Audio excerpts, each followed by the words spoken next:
ఇల్లులు వచ్చినాయా తల్లి? బంగారు చెల్లెమ్మరమ్మ. అందరికి పెన్షన్లు వస్తున్నాయా?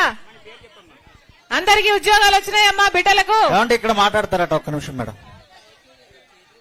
నా పేరు లోవరాజు, గొలుగొండ మండలం నర్సీపట్నం నియోజకవర్గం చిడివాళ్ళ పంచాయతీకి సంబంధించిన నేను ఒక ఓటర్ని.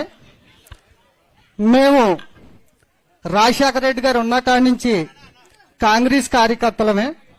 కాంగ్రెస్ జెండా మోసి రాజశేఖర రెడ్డి గారు వెనకాల సైనికుల్లాగా తిరిగిన వాళ్ళం మేము.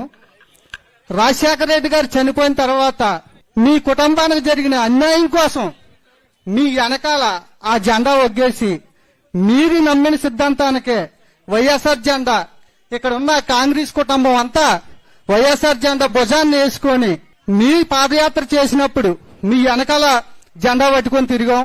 తర్వాత జగన్మోహన్ రెడ్డి గారు పాదయాత్ర చేసినప్పుడు ఆయన వెనకాల జెండా పెట్టి తిరిగాం. మీరు ఏం చెబితే అది వైఎస్ఆర్ కుటుంబం కోసం మా ప్రాణాలు అర్పించడానికైనా మీ వెనకాల తిరిగాం. తిరిగిన దానికి మీరు 2000 మీరు పాదయాత్ర చేసేటప్పుడు అన్నగారు జైల్లో ఉన్నప్పుడు కాంగ్రెస్ పార్టీ ఏం చేసిందో మీరు చెప్పుకొచ్చారు. మీ మాటలకి ఏ కార్యకర్త కూడా వెనక జరగకుండా రాజశేఖర రెడ్డి కుటుంబానికి ఇంత అన్యాయం జరిగితే సామాజిక కార్యకర్తలుగా మన పరిస్థితి ఏంటని ప్రతి కుటుంబం కాంగ్రెస్ కుటుంబం వైఎస్ఆర్ కుటుంబం అయింది. అప్పటి నుంచి ఆ జెండా మోస్తున్నాం, మీరు చెప్పిందే చేస్తున్నాం.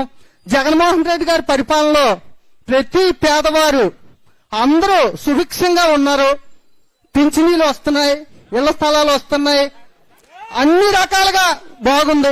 ఈ రోజు మళ్ళీ మీరు కాంగ్రెస్ పార్టీలో రాజశేఖర రెడ్డి గారి పేరు చార్జ్షీట్ లో చేర్చారని చూడండి. వద్దొద్దు, మైక్ ఆపొద్దండి, మాట్లాడివ్వండి.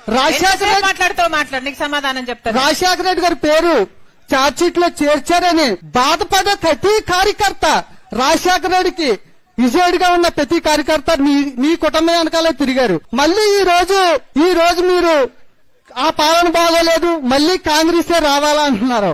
దానికి మీ సొల్యూషన్ చెప్తే అందరూ ఆలకిస్తారని కోరుతున్నాను. వెరీ గుడ్, చాలా బాగా మాట్లాడావమ్మా, వెరీ గుడ్. ఇంకెవరైనా మాట్లాడతారమ్మా? అమ్మా, ఎవరైనా మీ మనసులో ఉన్నది మాట్లాడొచ్చు. బండారు చెల్లెమ్మ. నేనేమనుకోను, బండారు చెల్లెమ్మ సమాధానం చెప్పగలను. ఎవరైనా మీ మనసులో ఉన్నది మాట్లాడండి. బండారు చెల్లెమ్మ ఎక్కడున్నారమ్మా?